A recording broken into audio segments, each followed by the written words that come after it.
یہ ہماری بغداد شریف حاضری ہوئی تھی، دن جو تھا جمعہ کا، تو جو وہاں کے خادم تھے وہ سرکار کے روضے میں چھوڑ گئے اور بند کر دیا. وہ کہا جب نماز کا ٹائم ہوگا جب ہم آپ کو بلا لیں گے.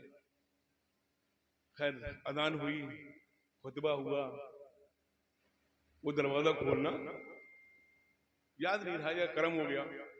خیر وہی سرکار غوث اعظم کے قدموں میں نماز پڑھی.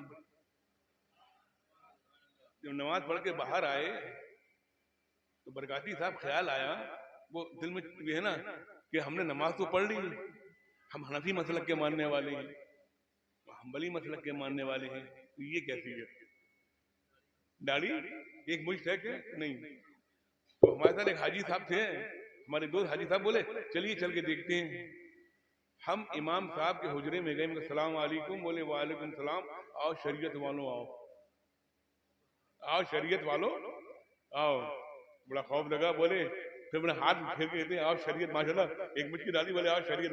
ان کے ہاتھ میں تسبیح تھی، تو ہمارے دل میں خیال آیا تسبیح ہمیں مل جائے، تو بولے لو. تو مطلب یہ ہے کہ سرکار غوث کے دربار میں جو مانگا جائے وہ مل جاتا ہے. واللہ وہ سن لیں گے، فریاد کو پہنچیں گے، اتنا بھی تو جو آہ کرے دل سے. تو ہم لوگ جتنے محرہ والے ہیں سب سرکار غوث اعظم کے غلام ہیں، سب سرکار غوث اعظم کے غلام ہیں. سرکار غوث اعظم حسنی سید ہیں، ہم حسینی سید ہیں، ہم دونوں کی جد ایک ہے. اور ہمارے گلے میں کئی سو سال سے سرکار غوث اعظم کی غلامی کا پٹا پڑا ہوا ہے. پٹا بڑا مضبوط ہے الحمدللہ، اتنا مضبوط پٹا ہے، اتنا مضبوط پٹا ہے، اتنا مضبوط سلسلہ ہے کہ جب تلاش پیر ہوتی ہے تو محررہ یاد آتا ہے.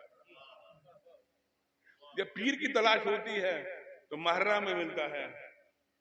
پیر کی تلاش ہوتی ہے تو کہاں ملتا ہے؟ محررہ میں ملتا ہے.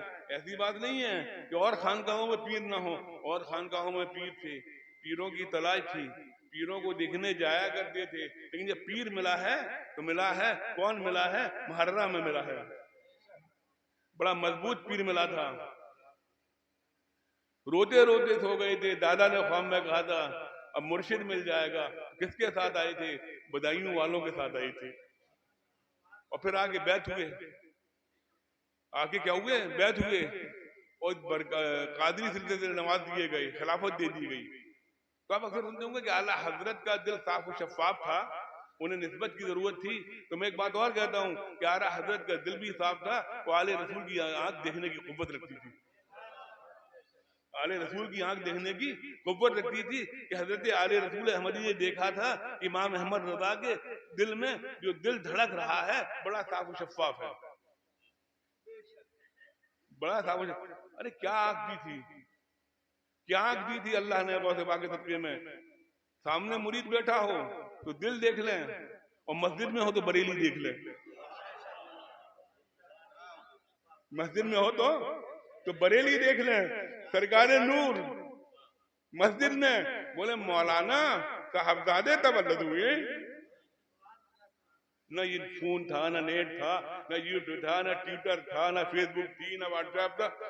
اب کیا فرماتے مولانا لمبی عمر پائے گا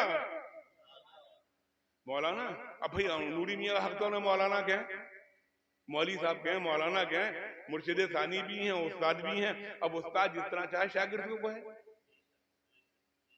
مولانا صاحبزادے تولد ہوئے، اور جب بریلی آئیں گے تب دیکھیں گے. اب وہ کون سی آنکھ تھی؟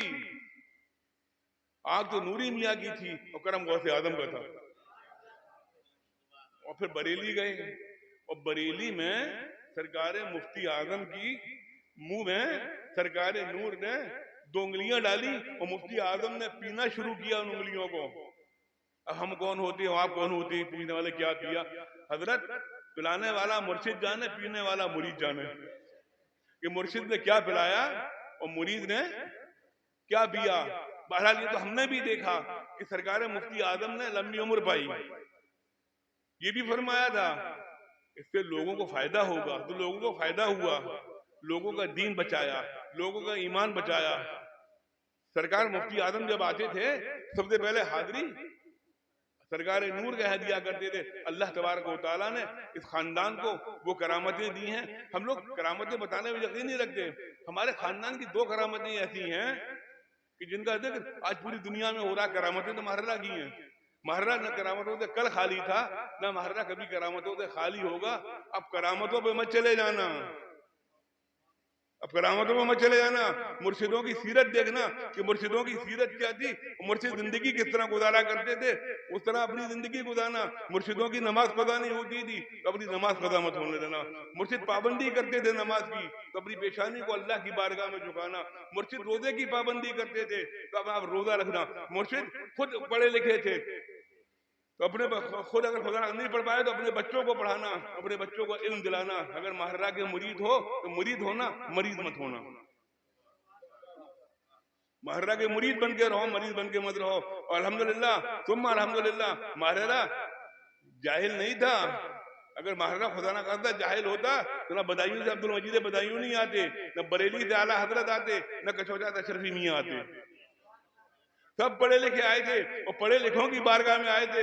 آج حضرت مولانا مسعود برکاتی صاحب تشریف رکھتے ہیں، بتائیں گے کہ ان کے مرشد بھی کتنے پڑھے لکھے تھے. الحمدللہ ثم الحمدللہ. اللہ تعالیٰ آپ کا یہ خانقاہ قائم رہے، آستانے قائم رہے.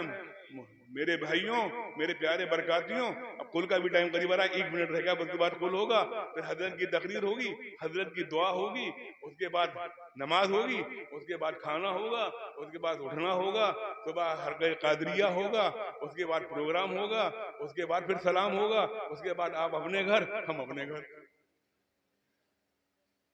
آپ اپنے گھر ہم اپنے گھر. الحمدللہ آپ کا گھر ہمارا گھر ہے، ہمارا گھر آپ کا گھر ہے. الحمدللہ سمجھ لو، آپ کا گھر ہمارا گھر ہے، ہمارا گھر آپ کا گھر ہے. اور ماشاءاللہ ہمارے گھروں کی محبت سلامت رہے. ہمارے گھروں آپ یقین ماننا یہ بات ہم اللہ کا شکر ادا کرتے ہوئے کہتے ہیں، جتنا ہم پیر لوگ عام مریدوں کو چاہتے ہیں، اتنا چاہنے والے پیر نہیں ملتے، اتنے چاہنے والے مرید نہیں ملتے. ہمارے باپ تو مرید کہتے ہی نہیں تھے، ہمارے باپ کہتے ہیں اتنا چاہنے والے احباب نہیں ملتے، اتنے چاہنے والے پیر نہیں ملتے. سمجھے؟ پیر بھی چاہتے ہیں اور ہمارے احباب بھی چاہتے ہیں. الحمدللہ دونوں طرف کی بات ہے. اب یہ تھوڑی ہے کہ خالی مرید ہی چاہے گا، پیر بھی چاہتا ہے. اور مجھے اللہ تعالیٰ آپ کو سلامت رکھے. کل کا ٹائم قریب ہو رہا ہے، حضرت